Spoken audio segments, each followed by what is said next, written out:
longo da história, foram diversos os tipos de materiais que serviram de suporte para esses registros. Desde tabletes de barro e tecidos de fibra vegetal, passando por couro de animais, papiros e pergaminhos, bambu, até finalmente chegar no papel, que surgiu na China no ano 105 depois de Cristo.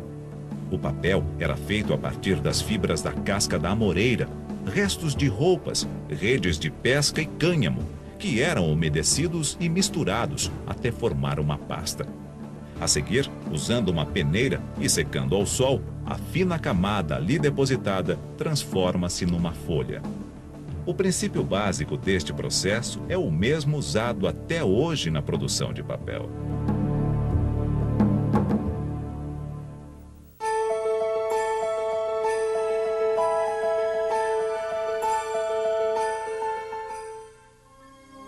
A colheita das árvores é realizada por equipamentos especiais, que cortam e descascam o tronco e os galhos das árvores na própria floresta. Assim, a própria casca permanece no solo e serve como adubo. Após descascadas, são transportadas para a fábrica.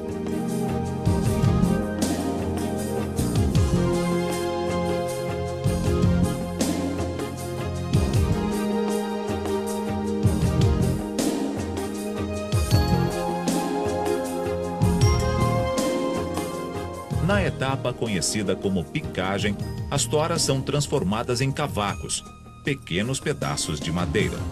Quanto maior a uniformidade de tamanho entre eles, melhor será a qualidade da celulose. Os cavacos são então levados a uma máquina chamada digestor, onde são cozidos durante 2 horas a uma temperatura de 170 graus. Aqui, a ideia é separar a celulose dos demais componentes da madeira. Do digestor sai uma polpa de cor parda, conhecida como celulose não branqueada. Com ela, podem ser feitos papéis craft, utilizados em sacos e embalagens. Para fabricar papéis brancos e coloridos, a celulose precisa ser branqueada por meio de um tratamento com produtos químicos alvejantes. Por muito tempo, esses alvejantes eram feitos à base de cloro, um produto que, se usado em excesso, é poluente. A VCP utiliza um processo em que o cloro é substituído pelo ozônio ou dióxido de cloro, que não agride o meio ambiente. A celulose resultante desse processo é chamada de ECF, Elemental Chlorine Free. A pasta de celulose é então secada, prensada e cortada em folhas. Vista de longe, a folha de celulose parece uma folha de papel grosso. Se for para a exportação, passa por um processo especial de secagem, em que a umidade da folha é bastante reduzida. Depois de pronta, a celulose é embalada em fardos.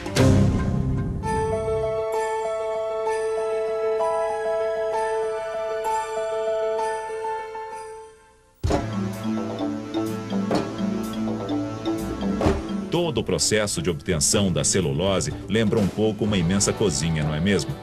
Pois a fabricação do papel dá continuidade a essa metáfora, já que para sua fabricação, os fardos de celulose são jogados em um imenso liquidificador com água. Neste equipamento, conhecido como hidrapulper, os fardos são desagregados, virando uma espécie de papa que corre por tubos durante o processo. Aqui, as fibras da celulose têm o formato de pequenas cápsulas. Nesta etapa, elas são descascadas para a remoção de uma de suas camadas, permitindo uma melhor absorção da água. Elas também são desfiadas, melhorando a flexibilidade e a aderência entre elas. Depois da refinação, as fibras passam por um processo de depuração, semelhante à filtragem, retirando-se toda a sujeira, areia, partículas metálicas, etc. A receita do bolo é elaborada na etapa de aditivação. Dependendo do tipo de papel que se quer obter, adicionamos componentes que podem ou não impermeabilizá-lo, conferir-lhe maior ou menor brancura, opacidade ou resistência mecânica. A aditivação é feita no local chamado preparação de massa. Nela, todo o processo é controlado por computador.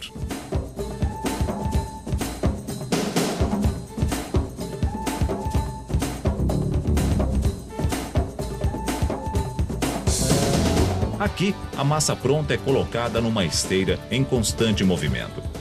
Nesta esteira, chamada de tela formadora, a espessura do papel é controlada pela quantidade de massa que nela é aplicada a cada segundo. Quanto mais massa, mais grosso o papel. Menos massa, papel mais fino. A massa jogada na esteira forma uma fina camada de 5% de massa e 95% de água. No meio da mesa plana, uma espécie de aspirador suga boa parte da água da lâmina de celulose. Esta etapa do processo, também conhecida como formação da folha, promove um entrelaçamento das fibras, dando resistência suficiente ao papel para que ele possa sair da mesa plana e percorrer os vários cilindros que compõem o resto do processo. O papel está, de certa forma, pronto. As próximas etapas consistem em retirar o excesso de água. Posteriormente, o papel é prensado.